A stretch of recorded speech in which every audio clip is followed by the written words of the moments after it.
안녕하세요. 열린한의원 구미점 원장 김원섭입니다. 오늘은 일반적으로 디스크로 불리고 있는 추간판 탈출증에 관해 이야기해 보겠습니다.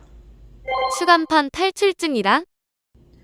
추간판 탈출증은 척추뼈와 뼈 사이 탄력성 있는 고무 같은 층인 디스크 내 수액이 돌출 및 탈출하여 척추 후면의 신경근을 압박해서 목, 허리의 통증과 팔, 다리의 저림 및 당김 등의 신경 증상을 만드는 질환입니다.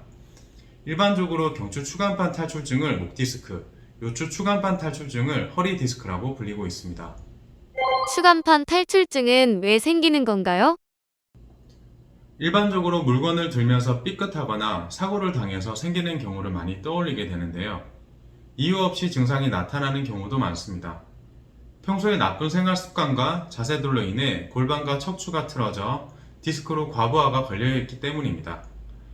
이런 상태에서는 특별하지 않은 일상 동작으로도 추간판 탈출증이 생길 수 있습니다. 추간판 탈출증은 어떤 증상들이 나타나요?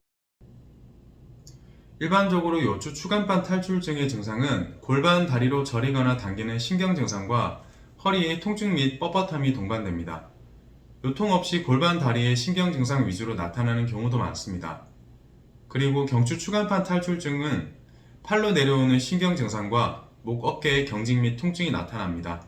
마찬가지로 목, 어깨의 통증 없이 팔의 신경 증상 위주로 나타나는 경우도 많습니다.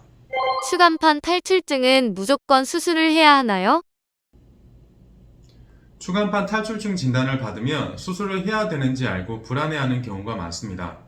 CT나 MRI상 디스크가 돌출되어 있는 경우에도 증상이 없거나 약한 분들이 많습니다. 영상검사상 결과를 참고해야 하지만 증상이 심하지 않은 대부분의 경우에는 보존적인 치료와 자세 교정만으로도 치료 및 관리를 할 수 있습니다.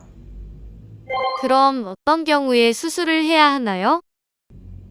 수술을 해야 되는 응급 상황이 있습니다. 첫 번째, 한쪽 팔 다리의 감각이 심하게 떨어지거나 무력해져 걷지 못할 정도면 수술을 해야 합니다.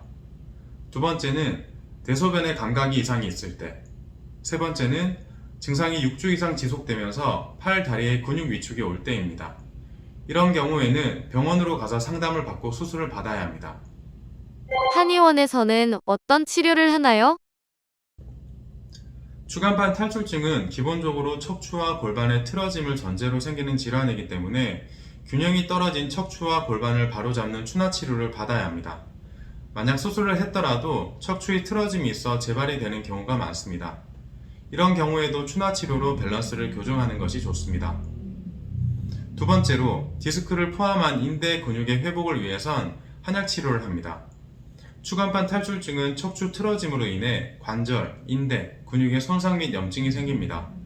한약 치료로 디스크를 포함한 주변 연부 조직들의 손상을 회복시킵니다. 마지막으로 침치료와 물리치료로 척추 주변 연부 조직들의 긴장을 풀어주고 혈류를 증가시키면서 회복을 돕습니다. 추간판 탈출증은 큰 사고로 인해 다쳐서 오는 경우보다 오랜 기간 나쁜 자세와 습관으로 인한 경우가 더 많습니다. 증상이 나타난 후 치료도 중요하지만 치료 후 자세와 습관의 교정이 훨씬 중요하고 가장 좋은 치료는 증상이 나타나기 전에 예방하는 것입니다.